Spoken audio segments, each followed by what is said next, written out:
GearNetwork.com.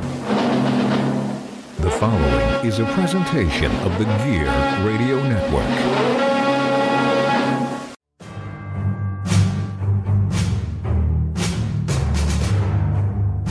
From Wherever We Decide Studios, broadcasted live on iTunes, Spreaker, and worldwide, this is the Turnbuckle Talk Radio Podcast with your host, the producer, Pat G.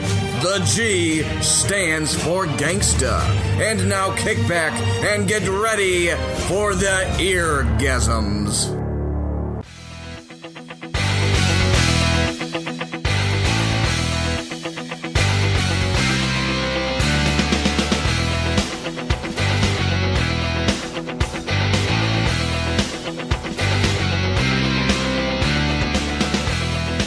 Ladies and gentlemen, welcome to another edition of the TTRP Turnbuckle Talk Radio Podcast. Pat G, Dan Fury here. Sunday afternoon, while Sunday afternoon football are going on, I'm sitting here reporting as the Buffalo Bills are in a highly contested game for playoff dominance. But nonetheless, I'm here to bring you wrestling entertainment and news and notes and opinions and things, especially on a Christmas weekend. Merry Christmas, happy holidays, happy New Year to you all. Dan, how are you? I'm doing good. You know, it was a nice Christmas for me and the kid. You know, I got to go see the new Matrix movie, Matrix Resurrections. If you get a chance, if you can make it past the first 20 minutes of what the hell is going on, it's a great movie, really fun movie. You got to check it out. I liked it. Other than that, you know, chill week off, man. Yeah. So, okay, not that we're gonna give spoilers away because we don't do these things. We don't do that. As far as the Matrix Revolutions movie goes, I've heard it's very falls in the line to how the very first one was.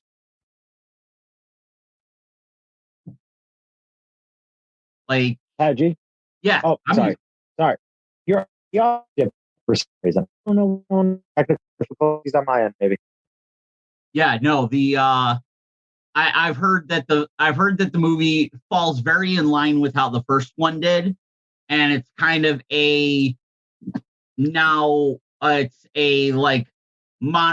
more of a modern thing where Neo is needed again, and there's a different threat. So Neo, being the chosen one, is needed again. It's done. I know this is not wrestling related, but we can talk about it real quick. This one, you figuring out what's going on with the whole film. Basically, Neo is needed again, and you find out what happened after the third Matrix film and why exactly he's alive and why Trinity is alive, and it is bonkers. So if you were a fan of those three films, I do recommend it. I mean, it might be a break from wrestling, and football. I mean, who doesn't love watching Keanu Reeves shoot shit up? And it's always fun watching Keanu Reeves shoot things up. So, but we are going to get into the wrestling talk. So leading off, of course, we are in 2021. Okay, we are 5 days short of 2022. Okay, so of course are people that are still set in their old ways of thinking. Why, I don't know. It just happens. But recently at the latest TBS AEW Dynamite show, a fan held up a sign that pointed to the man that was seating next to him and said, Nyla Rose is this guy's dad. Rose had entered the ring for her TBS title tournament match versus Ruby Soho, basically shot up her middle finger at the fan. People on Twitter complained about the fan to AEW during Dynamite, which then led to his ejection from the arena. And which is all intents and purposes perfectly fine, because Nyla Rose is of the trans community. she's been huge on that. She's talked about how her mother has supported her back when she made the decision and everything. But then on the flip side of this, you have people that are stuck in the past. And Jim Cornette came out and stated, end quote, "Boy, times have changed. When wrestling drew big crowds, fans got tossed out. They committed physical assault or pulled out a knife. If you toss them for saying horrible things and hurting the wrestlers' feelings, the buildings would have been empty like they are now." Does he not notice the full crowds? Okay, so there's a lot to unpack with this one because this is the first time I'm hearing these comments. Okay, my thoughts on this. The fan was a douche. Okay, and that was pretty uncalled for on that dude's behalf. And from what I understand, lifetime ban, right? I didn't see anything about a lifetime ban. I do know he was ejected. He was ejected from the arena. Okay. There have been some offensive signs over the last several decades and stuff. And even recently, there's one fan who held up a sign at a WWE house show that said Roman Reigns sits when he pees, which even that kind of really it's 2021. That's the best you can come up with. I mean, his response was way better because he just gestured that he had a cough. But with the Nyla Rose thing, I think that the fan definitely stepped out of line on this one. And I don't think Jim Cornette sees it from the perspective that maybe we do. It's not 1970 or 1980 where it is almost unheard of to know someone's transgender. And also the other thing that I think Jim Cornette is missing is, like you said, he's acting like this Monday Night Raw episode. No, this happened on AEW where the crowds are huge. The draw is huge.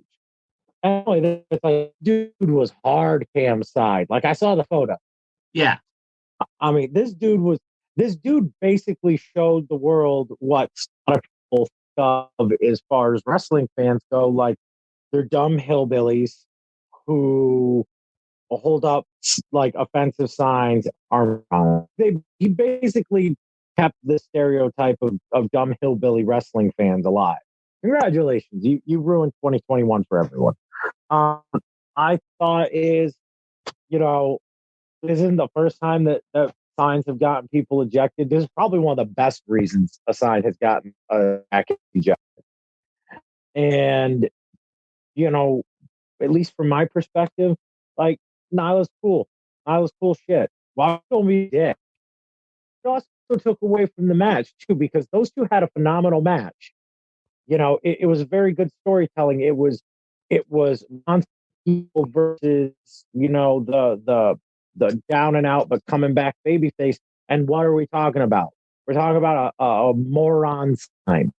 It's 2021 and he thinks that that's the best he could come up with. Yeah, absolutely. And what is good about it is granted, it's not so much the high road was taken, but Nyla Rose's wife felt the celt on Twitter.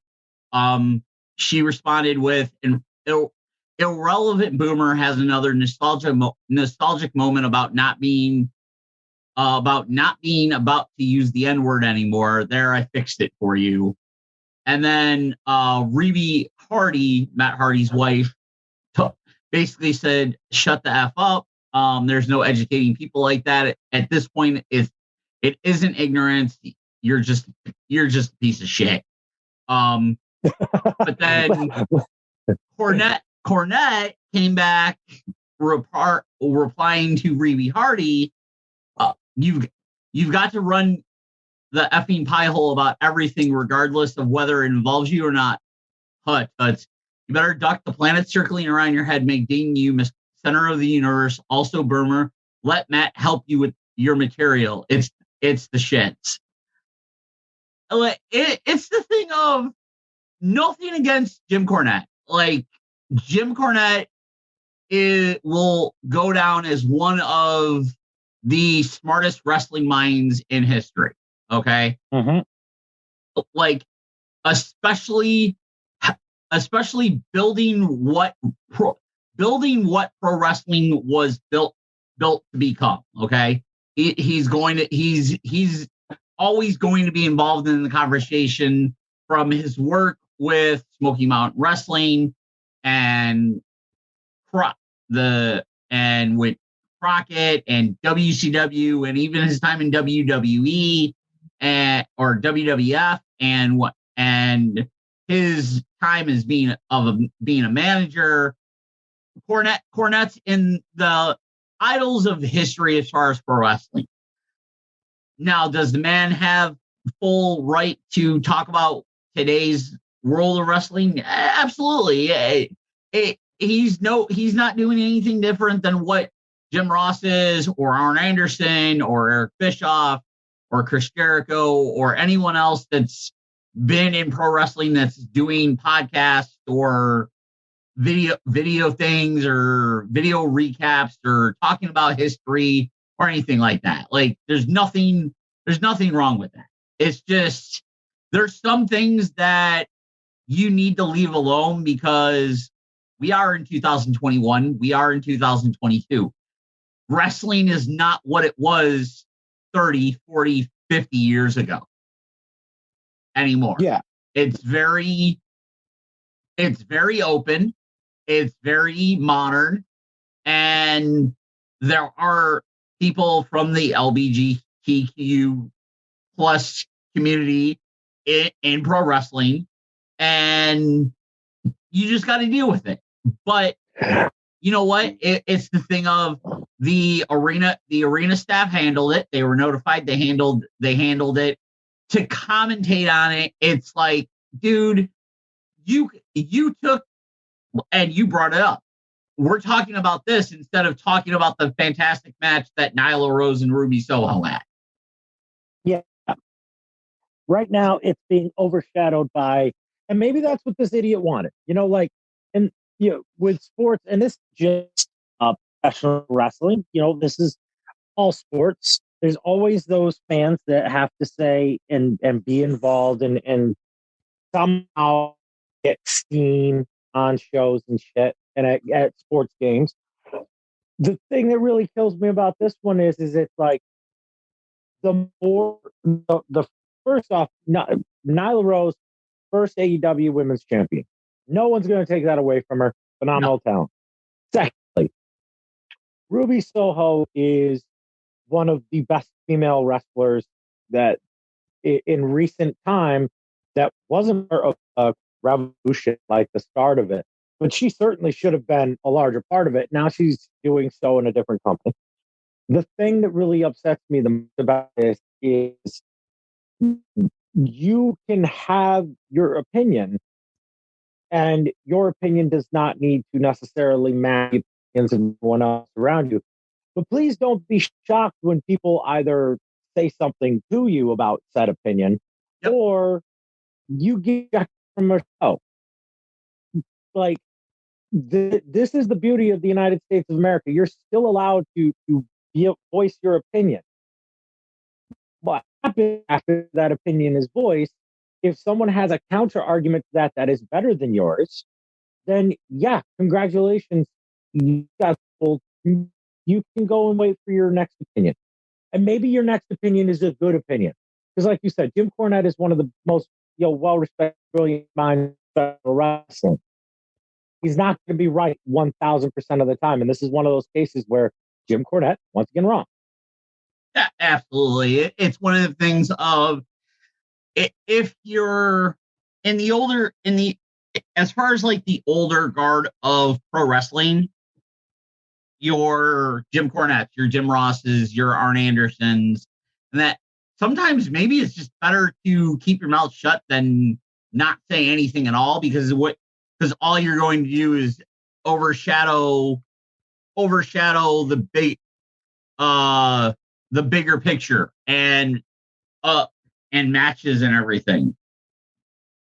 Yeah, see, it's one thing for TMZ. Okay, and this is where like I will like, vouch for the First Amendment on this one. Okay, Jim Cornette has a very profitable, very long platform with his podcast.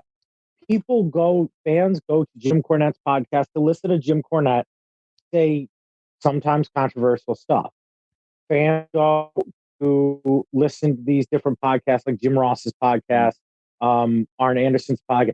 They go to these podcasts to listen to the opinion of the people that they respect.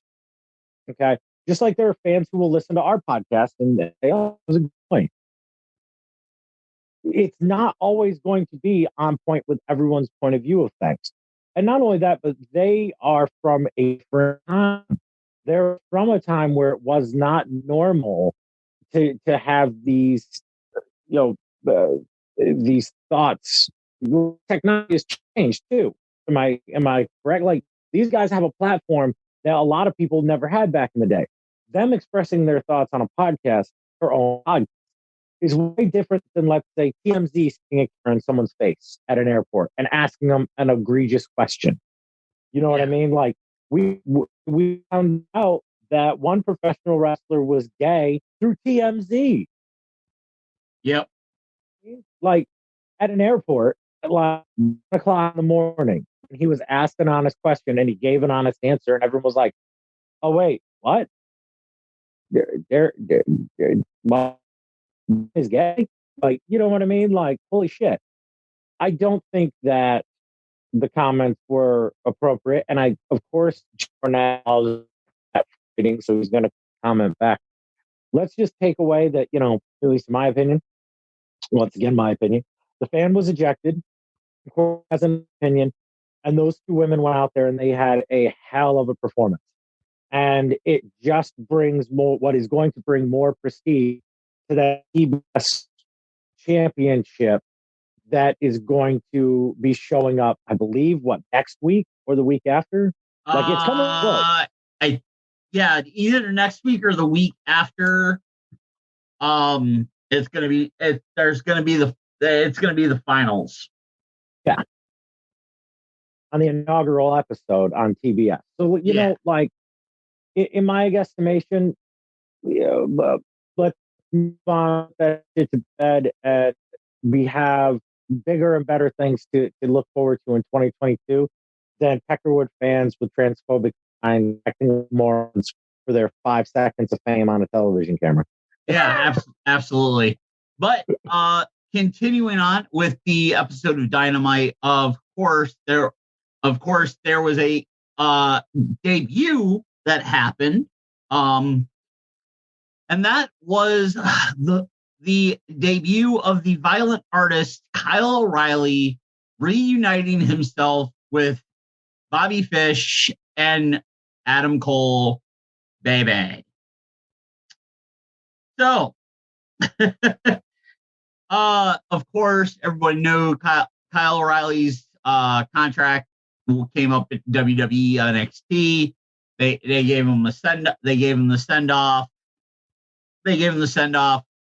And there were multiple reports being that both O'Reilly and Gargano were gone, because both were expecting children on the way, and everything. But there was the expectation that one was for sure going to AEW.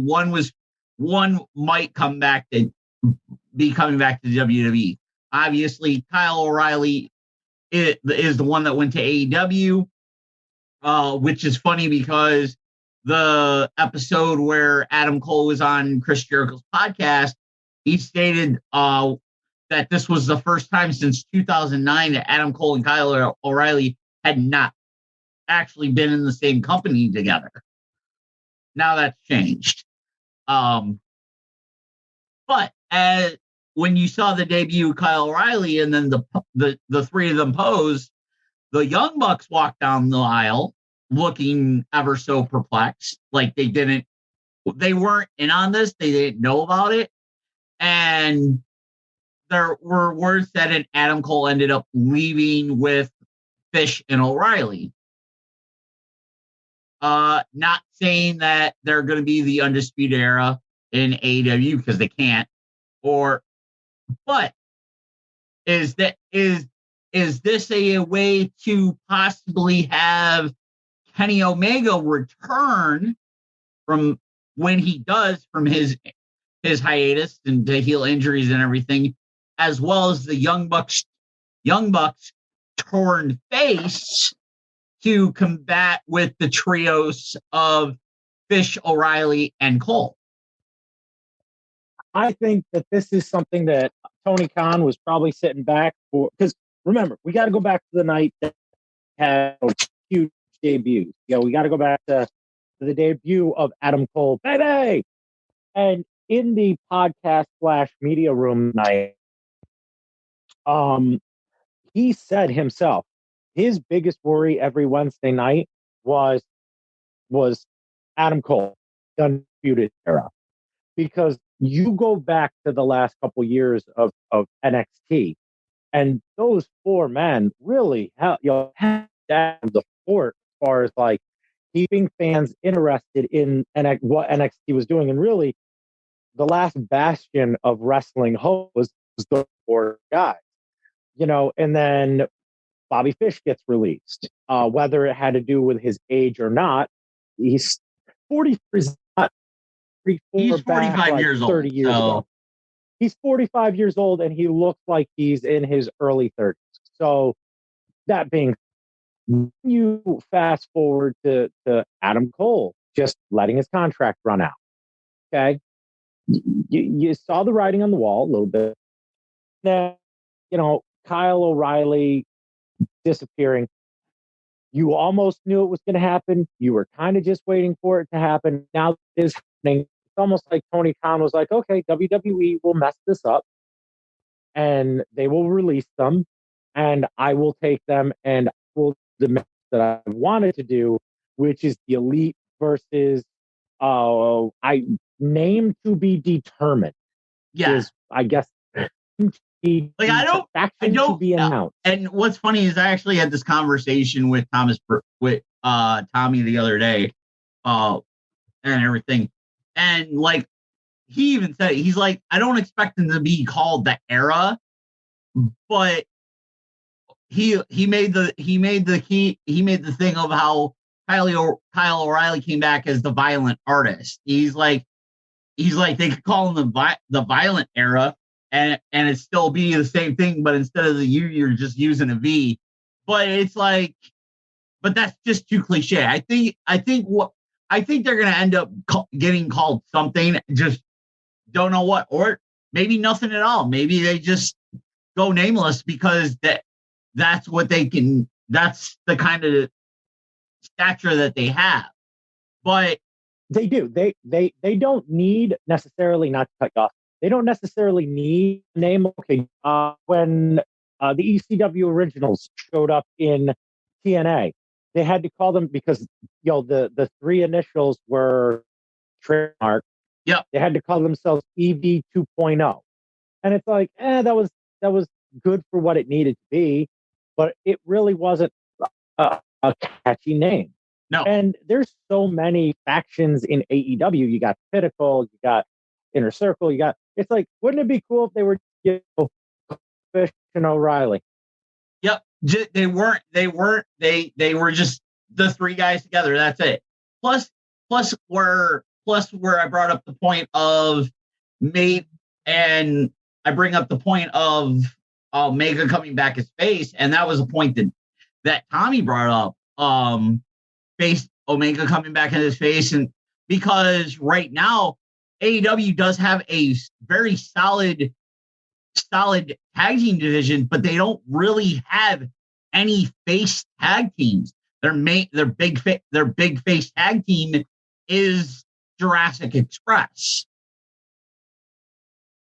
Like, because you can't really consider the Lucha Brothers a face tag team because they kind of ride that same line that Randy Orton does. I believe what you're thinking of is they're forever tweeners. Yes. Yeah. Like they come up, they can work heel, they can work face. It doesn't matter what they work because they can work. But it depends on the situation. They could just go, you know what? Yeah, we'll kick them in the face tonight. They're either going to get they're going to get cheered or booed by their actions. Exactly. At this point, you're in the game. You're just sitting there being like, all right, and you're absolutely right. Like, this is going to sound weird.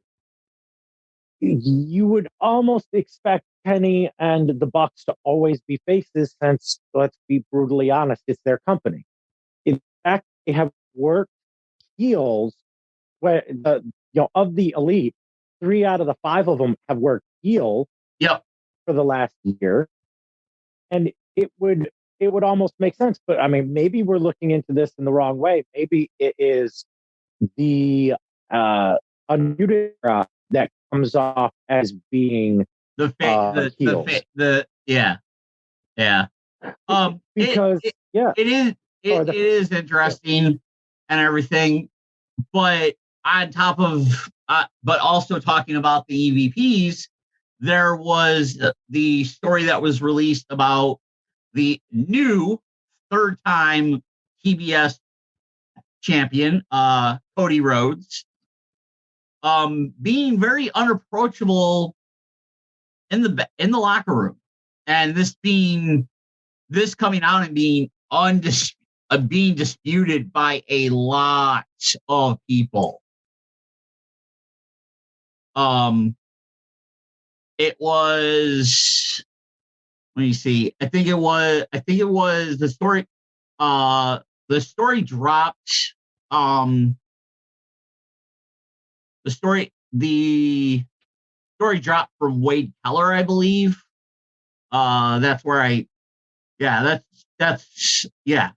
saw it. It was PW Torch. So Wade Keller is not as approachable with the rest of the roster as CM Punk. Even though CM Punk has his own locker room, Punk is very approachable where Rose is not. But then a lot of people came out and were straight up disputing this. QT Marshall, Fuego del Sol, number 10 from the Dark Order. Like, they all came to the defense of going, dude, I don't know where you're getting your information from, guy, but this is completely wrong. Well, not just that, but okay, this is going to sound a little, in defense of Cody Rhodes. Again, defense of. Okay, Cody Rhodes is not just a worker working in a company. Okay, Cody Rhodes is executive vice president, who is in charge of and pretty much the legal, like, not legit. What's the words I'm looking for? Where Tom owns the place, Cody's kind of steering the ship. And of course, if 1 or 2 people think that he's unapproachable, he might work business that day. You know what I mean? And I mean, what is someone's definition of approachable?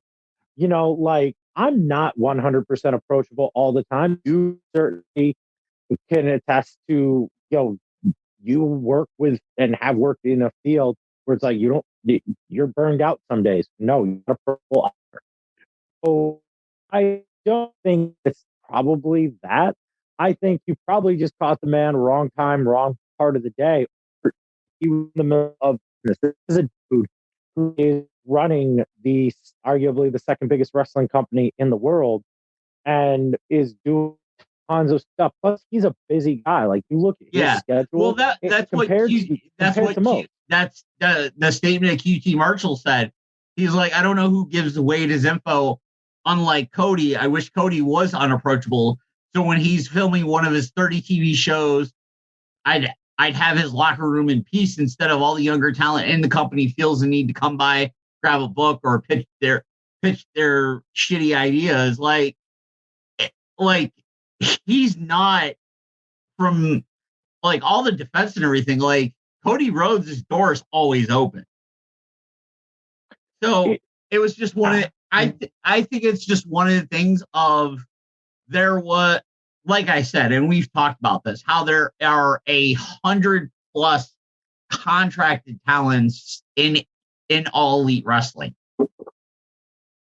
So there may be a handful of guys that may have went to go to talk to Cody, try to pitch something and couldn't get to him because Cody was busy in a meeting or preparing for a promo or a commercial or a match or whatever may be the case. Like, and they're just like, hey, Wade, get it. And Wade took it and ran because it's one of the things of, I'm not going to say that what information Wade Keller had was wrong. It's just you have people that are legitimately in the company in the locker room disputing what you're reporting, and there's no like true like look up like kind of middle ground to try to find out the right information. Yeah. And there's 24 hours in a day. Oh, God yeah. knows that man needs, there's 24 hours in a day. In any point in time, 24 hours, chances are you might not be able to talk to the person you want to talk to. And all it, like you said it best, like all it could take is an off. And like, I went to go try and talk to him about something, but he was, way too busy. And then all of a sudden that way too busy gets blown up into Rose is a douchebag backstage. It's like, okay, well, you've never been a douchebag, quote unquote, douchebag. Yeah.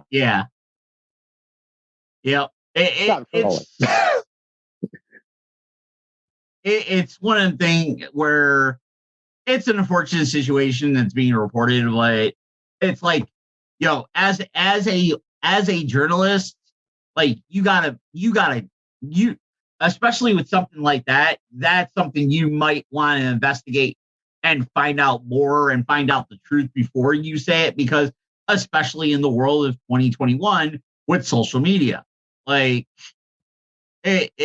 like you could report on something and it can be easily disputed by multiple people who are close, are more close knit in than yourself. So it's just one of the things. It's just one of those things. But segueing from AEW into WWE, because it falls in the same line, because of course we have the Kyle O'Reilly debut.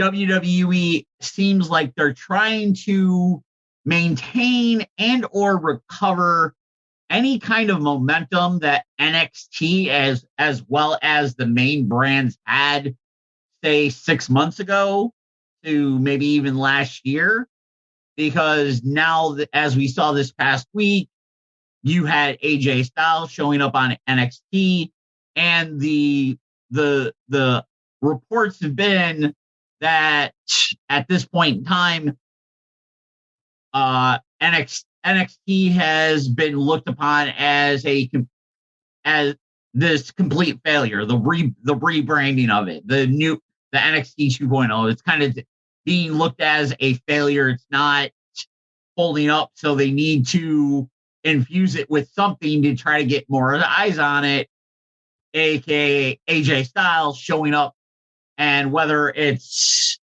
a program or it's a one-off, that it's something, them trying to do something to get attention to it.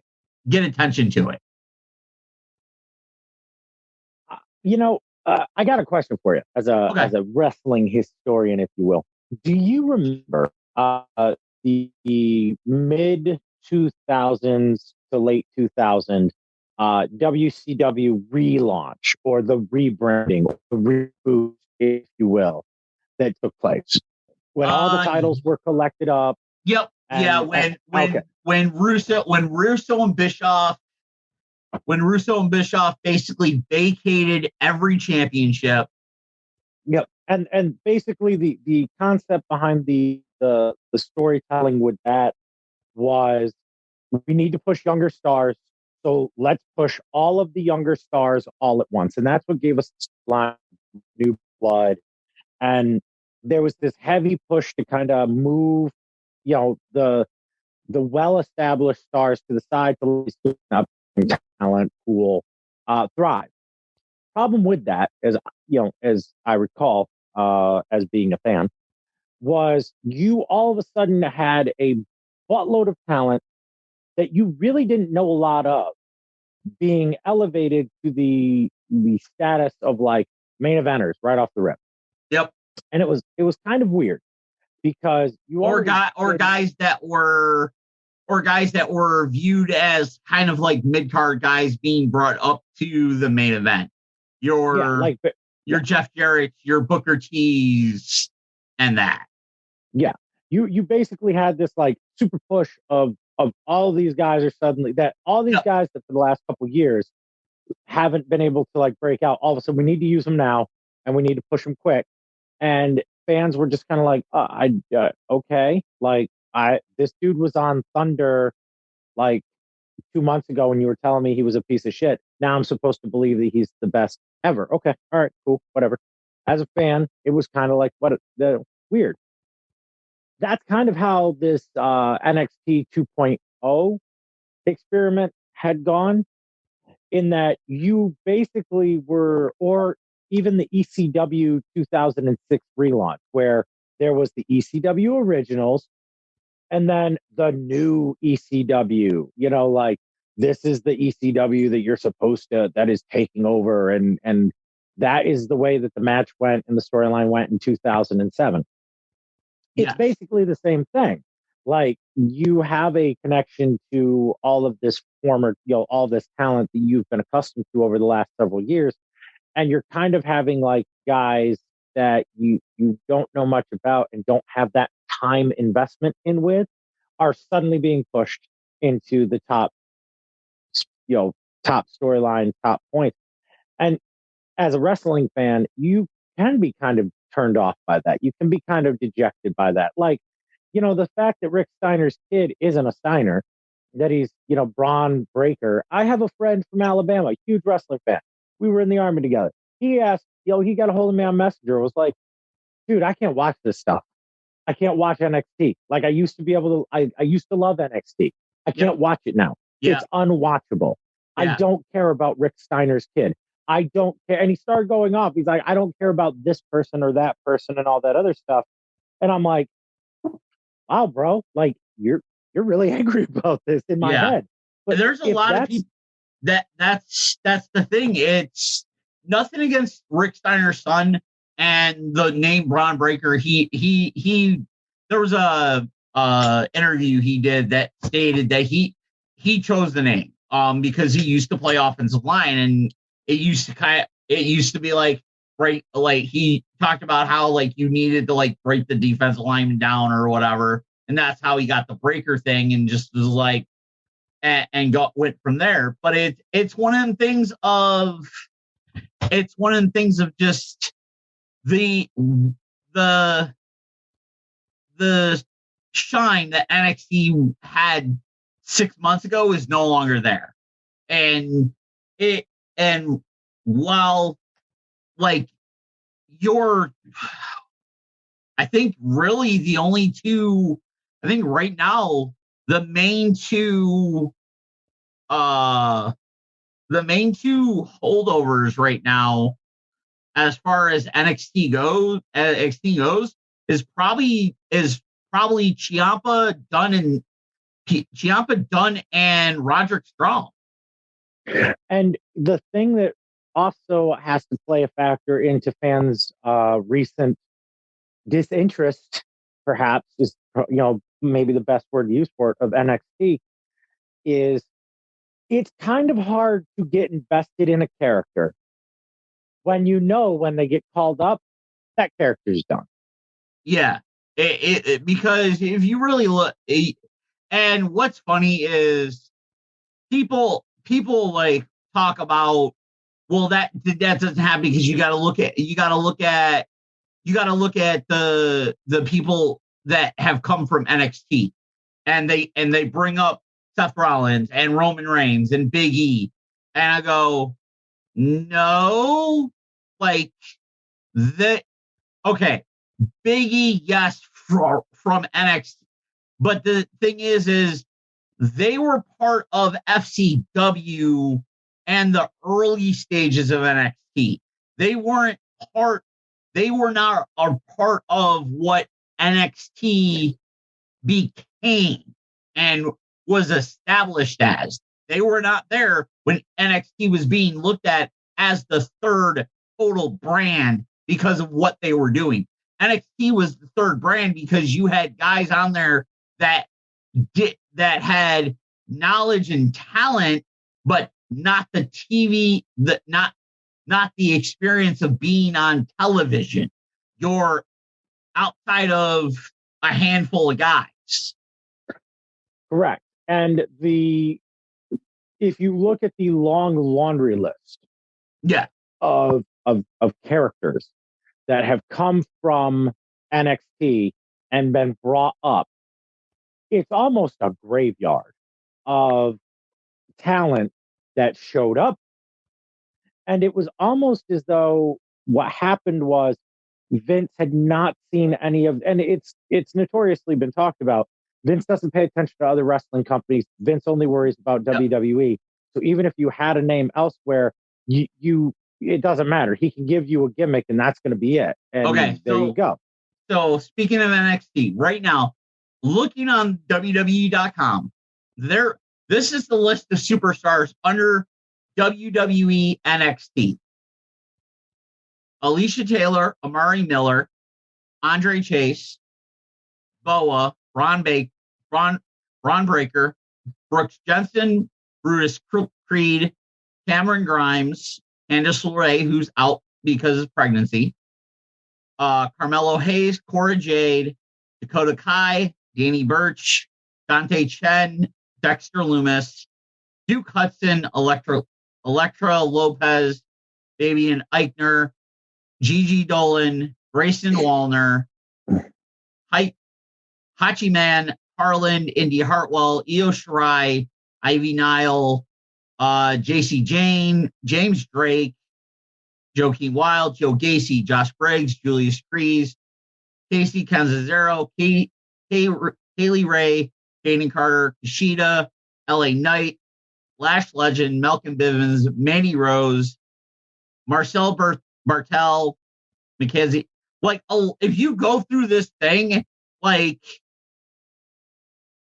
most of the people that are like considered NXT 2.0 are all new people. Like the old NXT, you might be able to list 10, Regal because GM, Ciampa, Thatcher. What's funny is Samoa Joe's listed on the NXT roster, and that's fantastic. Strong, Raquel Gonzalez, Pete Dunne, McGuinness, Bartel because of Imperium. Yep. Walter. LA Knight because he kind of came in at that back end. I'll give it to him. I'll give it to him. Same thing with Kushida. Casey Canzero has been like a prospect of theirs for a thing. Same thing as Kaden Carter. Same thing with Kaylee Ray. Kaylee Ray was part of NXT UK. Io Shirai. If you look at that list that you just named off, right? Yeah. And I sat back objectively and listened to it. I didn't know, not because I don't watch the show, it's because the name recognition isn't there for me. Nope. You know, like it's not, and it's no offense to them, and it's no offense to the wealth of talent that they have. Clearly, they're talented, they're signed, but it doesn't. None of those names just like that you listed. Very few of them actually was like, oh, that person. Like, if you were to show me a picture, or show any wrestling fan a picture, you should be able to like, yep, they are synonymous with that brand. They are with that, and it goes to the thing like, okay, maybe they're so, God, I don't want to sound like a jerk when I say this next statement. Maybe they're as generic as they are because if you keep them bland when they go up to main roster, if Vince decides to have them, I don't know, be a character that steals a golden egg or listens to him about his irritable bowel syndrome, he's nameless and faceless enough where he can be what you want him to be. Instead of someone like, I don't know, Finn Balor, or name a character that you've ruined. Oh, absolutely. Because there's a lot of them. Oh yeah, it's one of these. It's really one of these things of WWE at this point in time is they're just trying to maintain, and right now the only thing that they really have going for them is the whole Roman Reigns saga, especially with now him firing Paul Heyman and the Paul Heyman kind of is this the end of my career type deal. It's just they're trying to keep whatever momentum to NXT that they possibly can, and at this point in time, I don't think they can. Well, here's something that I have to ask you since you brought up the Roman Reigns back, and I know that a lot of this has to do with the perception, right? Over the last few months, there have been a lot of wrestling podcasts by professional wrestlers who have said Vince doesn't want to make stars anymore. Vince wants to make WWE stars because he doesn't want people doing what John Cena did or The Rock did, or to a certain, maybe lesser extent, currently Roman Reigns, where they're going out and they're doing stuff outside of WWE so that they have a post-WWE career, maybe in Hollywood or whatever. Yeah. And Roman Reigns' recent needle, moving the needle mover. The rebuttal to CM Punk. Yep. Like, at least I moved the needle. Yeah. It's like, do you think that kind of mentality of, hey, there's not going to be any other guys like me around, so you might as well just get used to it and suck it up. It's like, do you think that kind of hinders the product? Because it's like there's almost this letdown expectation like, hey, I'm as high as it's going to get. You're never going to get it higher than me. And honestly, deal with it because this is the way the story is going to go until further notice. It's like, do you think that, with the exception of Roman Reigns, because Roman Reigns is pulling it off, do you think that's kind of dejecting to fans to be like, well, I might as well just enjoy what's on TV because, I mean, even their top guy is saying this is as good as it is gonna be, And I mean, meanwhile, like I said, you have this constant letting go of people for budget cut reasons, and I'd like to know where that budget cut is going because God knows it's not going into the talent you've got that you're putting on TV. Yeah, I mean, as far as I know, none of them have gotten pay increases. Nope. Is it that? I mean, because with the exception of the Roman Reigns Brock Lesnar storyline currently, and rated RK Bro on Raw, I mean, their long-term storyline doesn't seem to be there. They seem to be coming up with quick fixes as far as they're kind of. It's very month to month with a lot of stuff. And with the recent with Kevin Owens recently resigning, I truly believe Sami Zayn's going to end up resigning because it's not like he can go. It's not like he can leave and go back to being Generico. It's thing of WWE storytelling and like long-term plannings is kind of like a month-to-month type deal. And even as far as Roman Reigns goes, I think they are trying to build him up so much that and keep him there for The Rock. Like, they're hoping that at some point that's their end game. That's the absolute end game for them. It's just a matter of time if and when it happens. Which is, and I mean, take it for what it is. That is a horrible business strategy. I mean, because you are hoping that a guy who is so busy with every project that he's doing can find the time to come back to cut to do a program where he puts over Roman Reigns. And I mean, Roman Reigns is working house shows. Roman Reigns is working matches. Roman Reigns is having the opportunity to work regularly. The last time The Rock was in a wrestling ring it was the Dallas WrestleMania, and the entire gimmick was it was the fastest pin of all time. Previous to that, he tore his abductor off the bone in a 45-minute match with John Cena at WrestleMania 29. And the reason I believe that he tore his abductor off the bone is, first off, he was not training. He was not doing training to be a wrestler. He was doing training to look like a character for movies. And to be brutally honest, that was a freak accident that happened, and it also cost him time promoting movies. It cost him time with studios. Yeah, and what's funny is people have made the statement, "Oh, well, Cena did it." Yeah, Cena did it because Cena, quote unquote, finished his thing and was like, "Okay, I have this amount of time to give you, but these are the rules that we're playing by." And Cena was only cutting promos, but in the mid time where Cena was really only cutting promos and not really getting physical, he was in the gym. He was in the gym. He was training to get his body to get set up for that match to be able to help push Roman further. And mind you, he only did one real, like, he did house shows and everything. You know, we can't take that away from him. But also, he came back, did one match, and said, "Okay, I'm going to go make Peacemaker now, which is going to give me that Warner Brothers money. I'm going to do that, and everything is going to be fine." I did y'all a favor.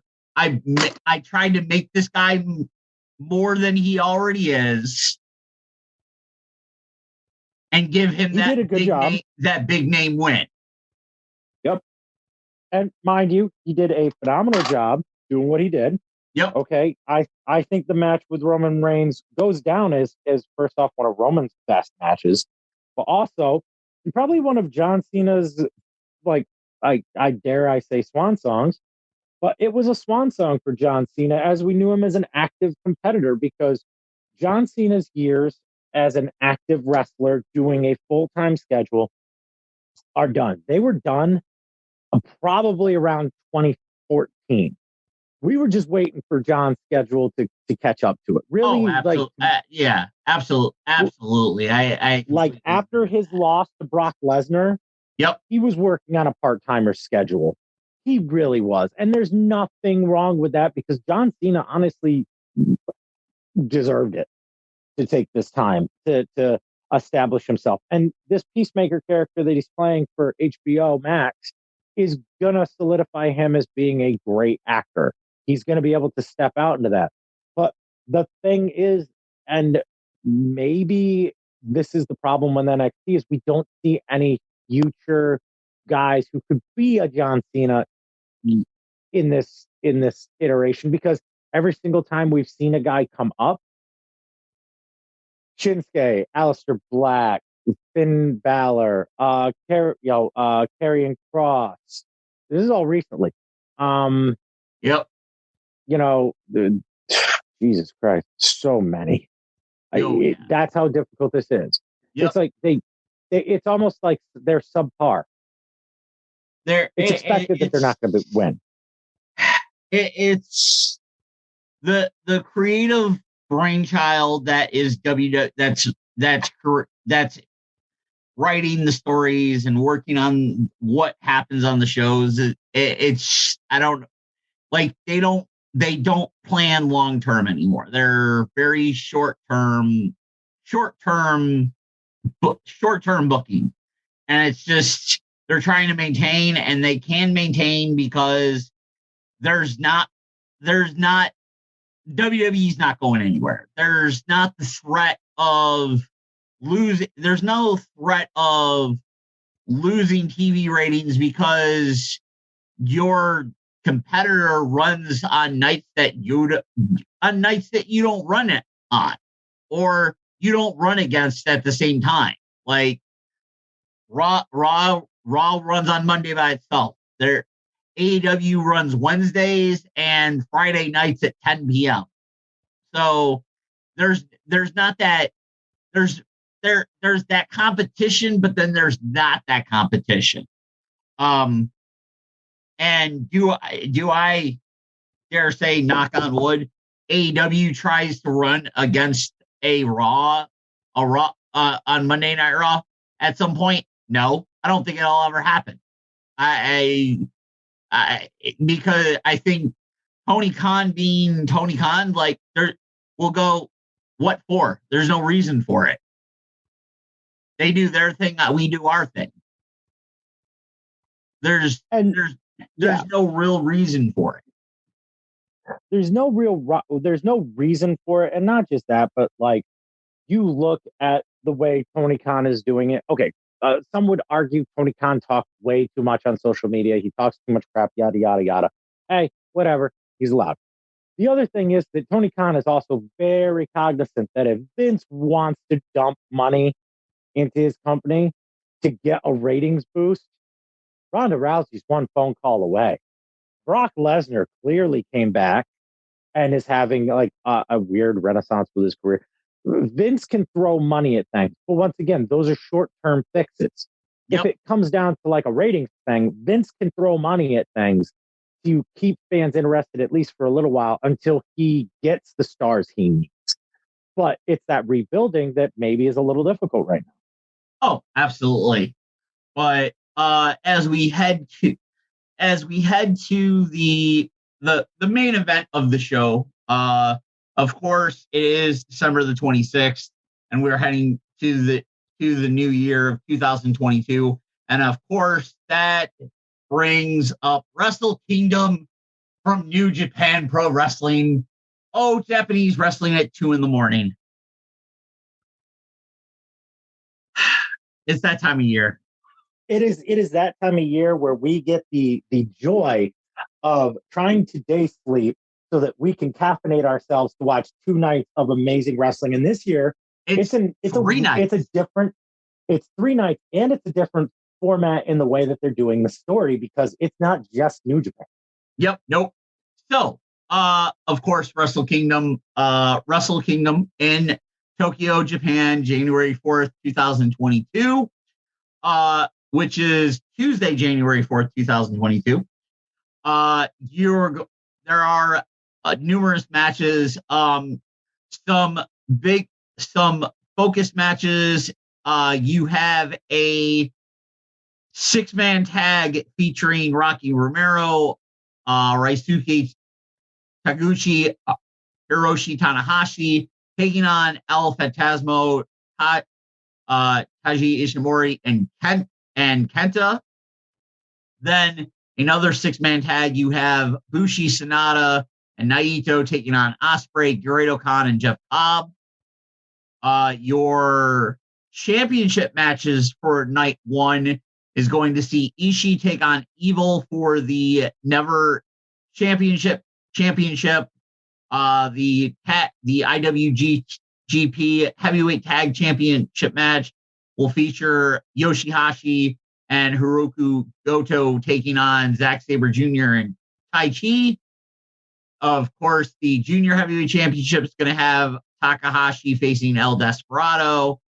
And then, of course, the IWGP World Heavyweight Championship match, Shingo Takagi taking on Okada, which Okada has already said, listen, I don't need the title. I don't recognize that title. We're just going to fight. And once again, New Japan is relying on Okada to be their flag bearer, as always. And I have said this over the last, 5 years of us doing this podcast. People say Big Match John always delivers. I think we need to have the eventual debate of Okada Cena, who really delivers when things are in a bind. Because like you said, this isn't about a championship for him. This is about him just continuing to prove he is the best wrestler in Japan. What's interesting, I actually just talked to, when I had the conversation with Tommy a couple of days ago about it, I mentioned how we had talked previously about the Okada Cena comparison. And Tommy said he could see the comparison, like as far as like the big matches and the championship and everything, but he felt that the presentation and character of Okada was more likeness to The Rock. I will 100% agree with the comparison and the likeness as far as like The Rock's presentation goes. Yeah. I just think Rock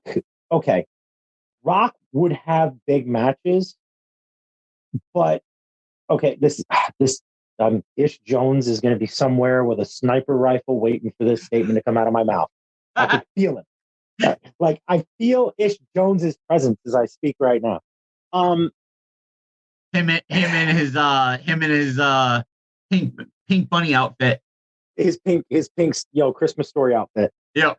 I always felt like even if the match sounded on paper like it should not be a 5-star match, John Cena made it a 5-star match. Somehow, some way, John Cena would deliver a match that was like every time you didn't think he was going to deliver that kind of a match. Outstanding work.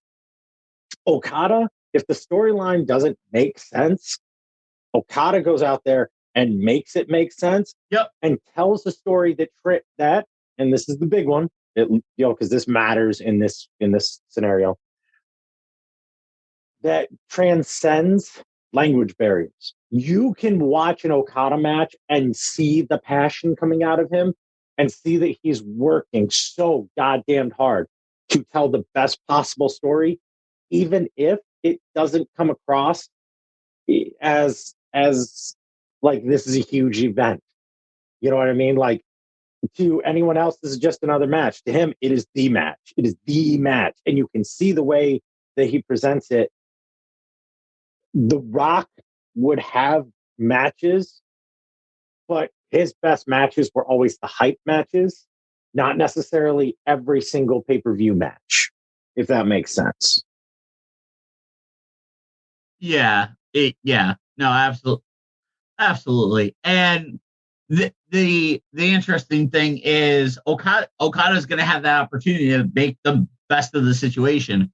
Because night 2, you're going, some of the matches you're going to see the 3-way tag team match for the Junior Heavyweight Tag Team Championship, which is going to be Tiger Mask and Robbie Eagles defending against Romero and Taguchi versus Phantasmo and Ishimori. Then you're going to get a Stardom special tag match with the women from Stardom. You're going to see a couple single matches, and then you're going to have Tanahashi taking on Kenta for the IWGP US Heavyweight Championship. And then, of course, the winner of Takagi versus Okada versus Will Ospreay, who is carrying around the IWGP Heavyweight Championship, or at least his IWGP Heavyweight Championship that he technically never lost it. So he never lost it. Nope, never lost it.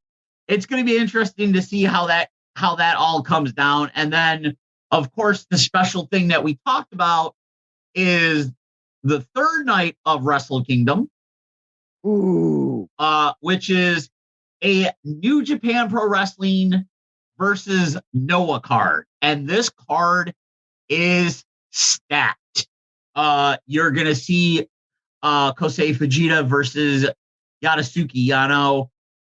Then you're going to see Tenzin Kojima Nagata versus Yon Tani and Saito. You're going to see Asushi Kotogi versus Sho. Hayati and Yoshiko versus Ishimori and Gato. Yohei and Rangai versus Desperado and Duki. And then this is when you're getting into like the bigger name matches, because you're going to have matches that feature Goto and Ishii and Zack Sabre Jr. and Kenta and Minoru Suzuki and Takamichi Noku. And then, of course, Evil and Dick Togo. Your Okada and Tanahashi are tagging up for a match. And then the big main event, 10-man tag match, which is Manobu Soya, Nakajima, Keno, Tadasuke, and Alasia versus Tagagi, Bushi, Takahashi, Naito, and Sonata. Like, there's a lot of Japanese star power on this card, and if you do not watch Night 3, you hate wrestling. If all you watch of this is Night 3, then at least then you've seen something special. Yeah, absolutely. And this is one of the selling points of diversifying your wrestling portfolio, is you get to see these matches that you throw out there, and you're going to see all of them, especially on Night 3, pulling out all the stops. And we say that in wrestling, and it almost becomes cliche. But if you don't think that 10-man main event isn't going to be one of the most insane things you've ever seen, yeah, you're wrong. You're dead wrong. Yeah. Like, it's just like there are so many it's a lot of star power. It is a lot of star power. So, and you know what? And honestly, I think it's, of course, you can watch it all through New Japan World, I believe. Yeah. Yes. New Japan World. It's $10 for the membership, or if you know a friend, you can get there. You can be like, "Hey, friend, login information so you can watch it." Catch a nap during the day, wake up at 2 a.m. to watch 7 hours of Japanese wrestling. Have your mom wake up. What are you doing? Oh, I'm watching Japanese wrestling. When did it start? 2 a.m. It's 7:30. What's wrong with you? Yeah, it's 7:30. Yeah, I know. They're not even to the main event yet. Oh my God! And this is weirdly enough one of the very few pay-per-views that or Wrestle Kingdoms, I should say, where like you don't have Mox on it. Because Mox has been a staple over the last few years, and I mean with COVID happening, there is no Moxley, there is no Lance Archer, there's no Finn Juice. Some of the like people that have been like mainstays over the last years are not there this year. No. So this is really their opportunity to stand on their own and be like, okay, we don't necessarily need. You don't have Kenny Omega. You don't have Chris Jericho. This is all that. This is the best of what we're doing. Like, we don't have to have that the American star crutch on it. Yep. Like, and that may have been the knock over the last few years. Like, oh, well, they had these guys that people would tune into. Now it's them, and it's still going to have great numbers. Oh, absolutely. It's setting up to be, it's all 3 nights are setting up to be fantastic. Like, plain and simple. So it's just one of the things of, if you're a wrestling fan, or if you're a wrestling fan and you're just a mainstay WWE fan or AEW fan, and you did enjoy when Suzuki showed up, or at times when you watch WWE, you're a fan of Nakamura, or you were a fan of Hideo Itami, or you're Finn Balor. Like, you want to watch where these guys came from and guys that fought these guys when they were there. Get a 30-day, sign up for New Japan World, get 30-day free, whatever. Spend $10. Watch 3 days of pro wrestling that will blow your mind. And maybe even open your horizons to, there's more wrestling out there than just what the United States has. And once again, it gives you an opportunity to stop complaining about what's on TV every week and watch something new. Yeah. Watch something new. So, but we are going to do a special New Year's show. Whether that it happens before the New Year or after the New Year, that's yet to be determined. We might potentially have a guest or 2. I don't know. Oh, those are in the works. It'll all be about predictions of what we want to see for 2022 in wrestling. And of course, if it happens after the New Year, which it just might, of course, we'll talk about New Japan Wrestle Kingdom and of course WWE Day 1, which that they have a stack. They kind of have a stack card for that, which I'm not going to disagree with. It's a bit stacked. Yes, it's a bit stacked. It's kicking the new year off right. And there's no way to be mad at that. But for Dan, this has been Pat G. This has been the TTRP Turnbuckle Talk Radio Podcast. Check us out on all the social medias. TTRP, TBTR Podcast. You know how it is. Go find us. Please like, follow, and subscribe. Whether you listen to us on Spotify, iHeartRadio, Apple Podcasts, iTunes, or everywhere else you can get your fine ass podcast. Thank you for listening. Till then, be safe, be kind, be healthy, and we'll see you on the flip side. The Turnbuckle Talk Radio podcast is brought to you by Gear Network and ShopGear.com. We can be listened to via Spotify, iTunes, iHeartRadio, and everywhere else you can get your podcasts. The TTRP introduction was done by Trevor Dugan. The show is hosted by Patrick Dancheski and Daniel Roberts. Post-production of the TTRP is done by Patrick Dancheski and John Cimino. If you'd like to follow us via social media, you can search Turnbuckle Talk Radio Podcast on Facebook. You can follow us at Twitter by using the name Turnbuckle_Talk. Or if you have questions or concerns, you can reach us via email at turnbuckletlkradio@gmail.com. We'd like to thank you for listening to the Turnbuckle Talk Radio Podcast, downloading our episodes, following us on social media, and interacting with us. The preceding presentation has been brought to you by the Gear Network.